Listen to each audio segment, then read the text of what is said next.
Hey y'all, and welcome back to Apologetics. Today I want to tackle one of the passages that used to bother me when I was a young kid in youth group. You know the one I'm talking about, the one where Jesus tells his disciples to go and buy swords. Jesus, I always thought of him as the Prince of Peace. So why would he want his disciples to go buy violent stuff? So imagine this. It's the Last Supper, and Jesus is hours away from being arrested. Judas had already left to go betray him. The mood is getting pretty tense, and Jesus out of nowhere says, if you don't have a sword, sell your cloak and buy one. I can imagine that the disciples were all looking at each other and going like, wait, is this it? Are we finally going to overthrow Rome? Is the Messiah really going to be a military leader like we all thought he was going to be? But to me, as a reader of the Gospel of Luke, it seems out of character for Jesus. He was the same guy who said, turn the other cheek, right? So let's start with what most biblical scholars believe. And to me, this makes a lot of sense. Jesus wasn't literally telling themselves to arm themselves up for a battle. He was using the sword as a metaphor about what was about to happen. Things were going to change big time for the disciples. Before, things had been going okay. There was some rejection. There was some persecution, light persecution by the Pharisees. Things were going to be a lot different because after his arrest, being associated with Jesus would get you in a lot of trouble, and being arrested would be the least of it. The sword represents the coming oppression, the hostility that the disciples would now have to endure. Now, here it gets really interesting with point number 2, and it's kind of mind-blowing when you think about it. Right after Jesus tells them to get swords, he quotes Isaiah 53:12, and I'll put that on the screen.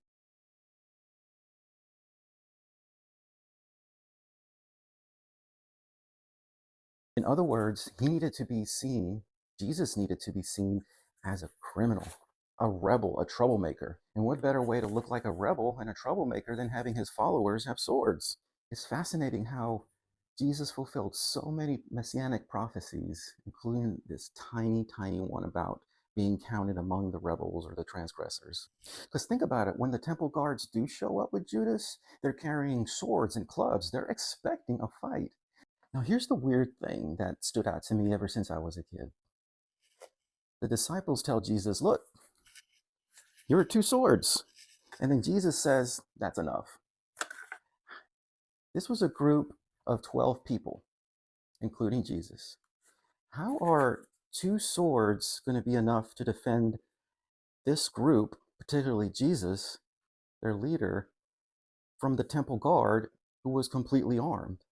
Taken literally, this doesn't make any sense. It's like bringing a knife to a gunfight. All right, final point. Fast forward a few hours, Judas has come and betrayed Jesus to the temple guards and the Pharisees. And then we got one of the disciples that has a sword in his hand, who in another passage we find out is Peter. And in his zeal, he goes and he tries to cut the ear off someone. I feel like he was actually aiming for the head, and he wasn't really trained in sword fighting. But that's not the point. The point is, this is how a fight would have started. But Jesus, instead of cheering it on, tells Peter, hey, stop. That's not what we're going to do. And then he actually goes and takes the ear that had been cut off from that guy, puts it back on and heals it. And then Jesus says, those who live by the sword die by the sword. Why would he say that if he had been encouraging his disciples to carry weapons? And why does Jesus heal the ear of one of the guys that came to arrest him? The truth is, Jesus could have called on the armies of heaven, the hosts of angels to come down and protect him, but he knew that he had a mission. His mission was to get to that cross so that he could die for the sins of the world and save the world. So my conclusion is that In this passage, Jesus is not advocating that his students or followers of any kind, including us, participate in violence. When we put the three pieces together, the metaphorical meaning, the prophecy angle, and the reaction of Jesus to the actual usage of a sword, I feel that the picture becomes pretty clear. Jesus wasn't contradicting his message of peace. He wasn't planning a national rebellion. He was instead preparing his disciples for a harsh reality of what would come, the persecution, the great tribulation that would come upon believers after his death and resurrection, ultimately establishing that his kingdom would not be advanced by violence. In the past, I have seen this passage used as justification for Christian involvement in violence, including wars and just general fighting against unbelievers. But no, the Bible actually says that we don't fight against flesh and blood, but we fight against spiritual powers.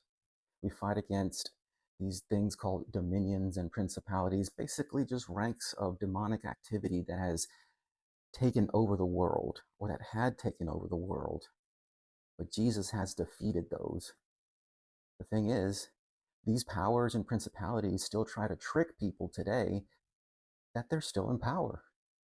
But Jesus is king, and all of these kingdoms are being brought under his feet until one day every knee shall bow and every tongue will confess that Jesus Christ is Lord, without any coercion, without any threat of violence.